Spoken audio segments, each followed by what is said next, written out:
85 yaşında olacağım o zaman.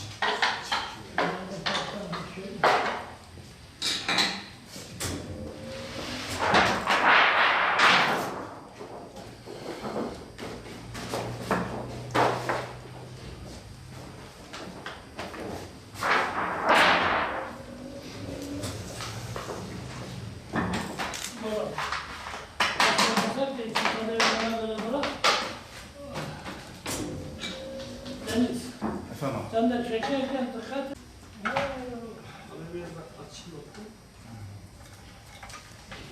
Evet, evet.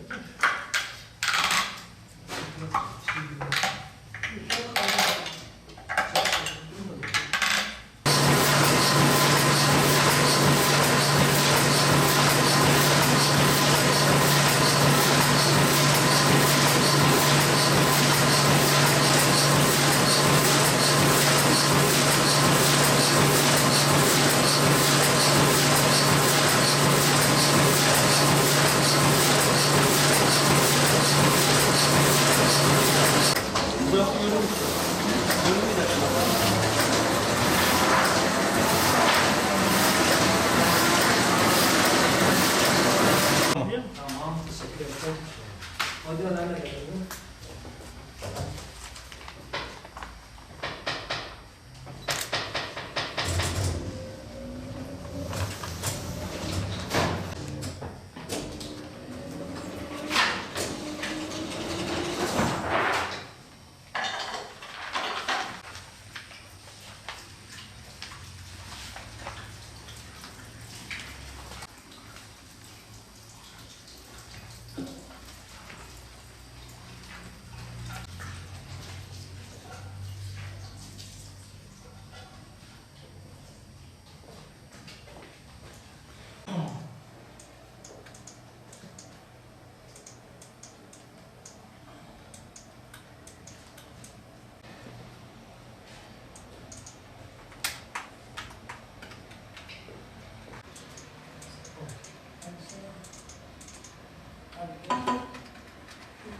İrfan Gazete ve Matbaası'nın şu anda imtiyaz sahibiyim. Gazetecilik fikri rahmetli abim Diyarbakır Gazetesi'nde çalışıyordu. Ben çocuktum. Yanına gider geldim, bir gün bana gazeteyi sen dağıtır mısın dediler. Gazete dağıtıyorlar. 1948 yılları falan başladım. Olur budur işte gazetecinin içindeyim. Eskiden okuma hevesi vardı. Gazete, yani bazen satışa da çıkıyordum ben dağıtımın dışında. O zaman bağırabiliyorduk, işte Son Haber, Diyarbakır yazıyor, cinayet yazıyor, kız kaçırma yazıyor diye bağırır satardık. Bayağı da kazançım oluyordu. O zaman gazetenin tanesi 10 kuruştu, 5'i bana, 5'i patronaydı. Günde 2-3 lira para kazanıyordum. O zamana göre para büyük paraydı. Çünkü haftada 10 lira çalışıyordum. Günde 2 lira da gazeteden kazanıyordum. Büyük para. Diyarbakır'da kollu Heidelberg makine vardı. Kollu şöyleydi. Büyük volantı vardı. Yaşlı bir amca vardı o zaman. Tabii şimdi ben ondan da yaşlıyım şu anda. O zaman çalışabiliyordu. O volantı çeviriyordu. Şöyle dönmeliydi. Ustamız da gazeteyi tek tek veriyordu. Bir taraftan alıyordu, bir taraftan diziyordu. Ona kazanlı tipo diyoruz. Zaman sonra o gazete, o makineyi biz aldık ama biz çalıştıramadık. Bir Sivaslı'ya denk geldi, sattık gitti. Biz ayak pedalıyla burada Siverek'te ayak pedalıyla gazeteyi çıkarıyorduk. Dizgiydi, tipo. Harfleri tek tek elle diziyorduk. İşte el emeği, göz nuru.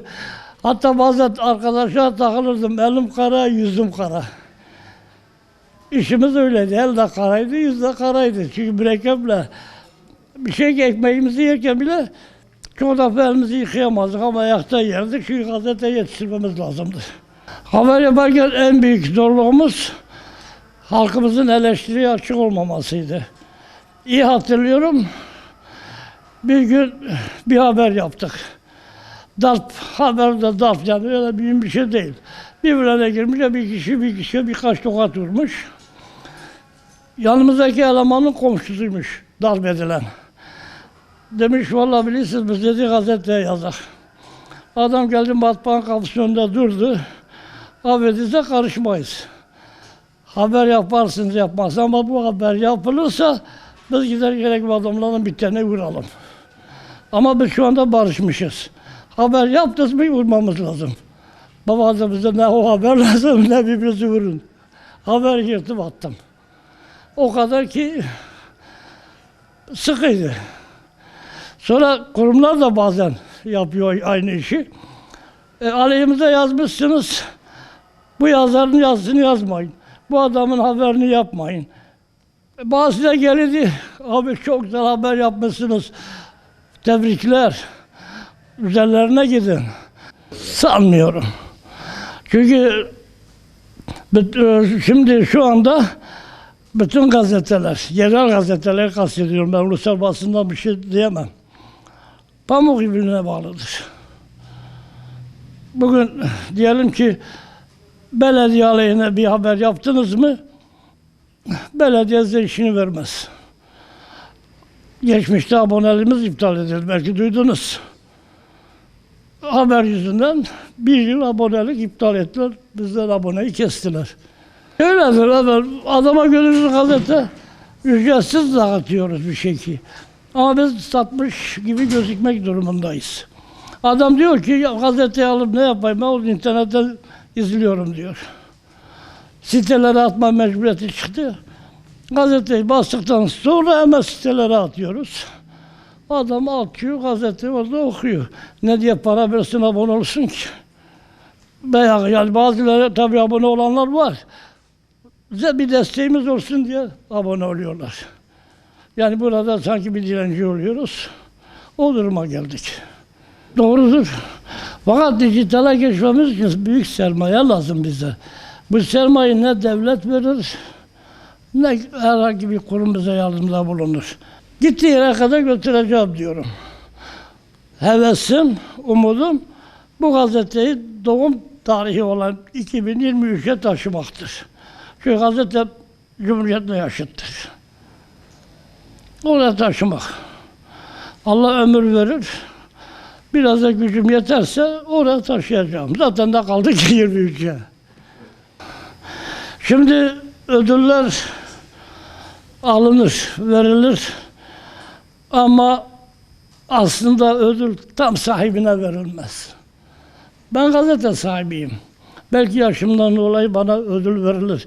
Ama ben isterim ki gazete emeği geçen her şahsa teşvik etmek amacıyla yani karınca kadarınca bir topliğine bile ödül olarak verirse o adamı kamçılar çalışır. Çünkü haber peşinde koşmak kolay değil. Tavsiyem halkın içinde olmalarıdır. Halkı dinlemeleridir. Edebildikçe bunu yansıtmalarıdır. İster gazetede olsun, ister sitelerinde olsun, halkın yanında bulunsunlar. Bir şeyden çekinmesinler. Belki eleştirilirler ama bilsinler ki haklılarsa halkın çoğu arkalarındadır. Biz bunu hissettik, gördük. Ben yabancıyım, Diyarbakırlıyım. Ama Diyarbakır'da belki tanımam ama Siverek yarısı beni sever, tanır. Niye? Kendi yağımızda kavruluyoruz. Kimsenin uşağı olmadık. Gazetemi de kimseye alet etmedim. Yani bu kodamandırdı, ben ondan 5-10 kuruş kazandım. Gazetemi onun emrine vereyim, yapmadım. Yapsaydım şimdi başkaydı yerim tabii. Şimdi bizim destek beklentimiz devletten sadece yatırımlardan ilanların normal olarak yayınlanmasıdır. İlanlar normal yayınlanmıyor. Doğrudan alımlar var. Yahut herhangi bir kurum toplu ihaleyi Ankara'da bir yerde yaptırıyor. Mesela hastane. Milli Eğitim'in taşıma ihale ilanları var. Bir ara alıyorduk. Zaten ben o zamanlar bu offset'i alabildim. Eğer şimdi olsa değil offset 10 top kağıt alamazdım. Şu anda kağıdım bak var. Ama bunlar çoğu bunun abone desteğiyle alınan kağıttır. Yani ben ilandan tasarruf edip de almış değilim. Dolayısıyla devlet bana veremedikçe ben de elemana fazla veremiyorum. Ben de isterim ki yanımda çalışan eleman 4-5 milyar maaş alsın. Niye batıda alıyorlar? 7 lira 8 milyar para alıyorlar. Ben burada asgari ücreti ödeyemiyorum. İsmi üzerinde çalışan gazeteciler, bak demin onu da söyledim. Çalışan gazeteciler takdir edilmiyor. Masa başındaki gazeteciler takdir ediliyor. Benim hevesim çalışan gazetecilerin teşvik edilmesidir. Birçok gazeteciler tanıyorum.